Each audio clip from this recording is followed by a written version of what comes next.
Have you ever noticed that people in nearly every profession, workers in nearly every type of job, create their own ways of talking to each other? They develop words and phrases that mean special things to them, even if nobody else understands what they mean. Doctors, lawyers, car mechanics, farmers, builders, it doesn't matter what job. We develop special, sometimes even technical ways of speaking to each other. In many respects, this is the way it is in systematic theology. Systematic theologians build their theology with special vocabulary.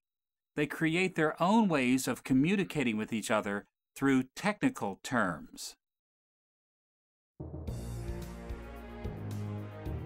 This is the second lesson in our series, Building Systematic Theology, a series in which we're exploring how Protestants construct systematic theology.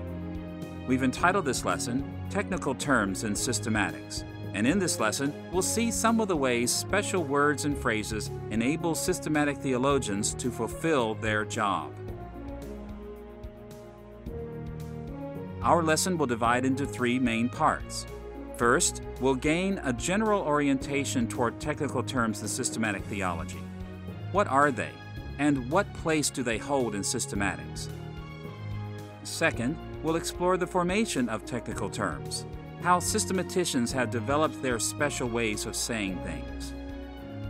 And third, we'll look at the values and dangers of technical terms in systematics, the ways they enhance and hinder our efforts to build systematic theology. Let's begin with a basic orientation toward technical terms.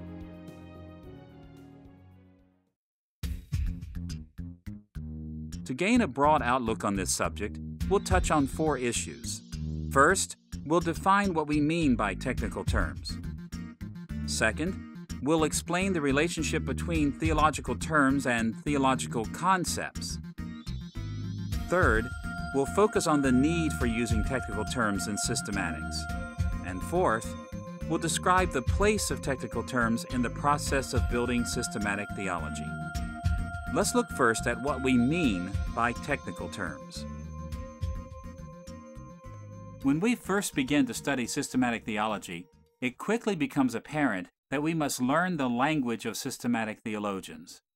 Systematicians frequently use words and phrases that we don't normally use, and even when they employ words from daily life, they often use them in unusual ways. These special ways of saying things are often called theological technical terms. For our purposes, we may define theological technical terms as words and phrases with specialized meanings in theology. Sometimes systematic theologians use technical terms to distinguish one thing from another. For instance, the phrase theology proper denotes the study of God in and of himself. It focuses on God's self-existence, his transcendence, and the like. By contrast, the term theology by itself denotes the more general category of anything discussed in relation to God, including things like the doctrines of humanity, sin, and salvation. Sometimes technical terms also represent convenient ways of abbreviating complex subjects in a word or phrase. For instance, the technical term Trinity is just one word that quickly sums up very elaborate teachings about the Godhead. It's much easier in a theological discussion simply to refer to the Trinity than it is to take the time to explain all the intricacies of the doctrine every time we refer to it. In all events, theological technical terms are words and phrases that have specialized meaning in theology.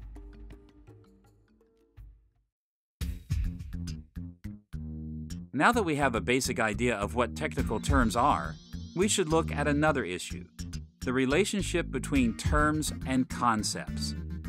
What are the connections between the words we use and the ideas or concepts that these words express? How do they correspond to each other?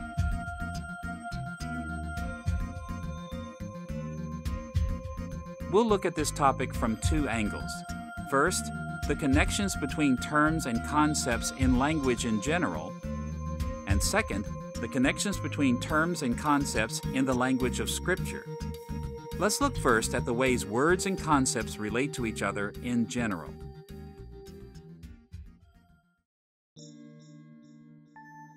If you ask most people how words relate to the concepts they have in their minds, they'll probably say that every word they use has a corresponding idea.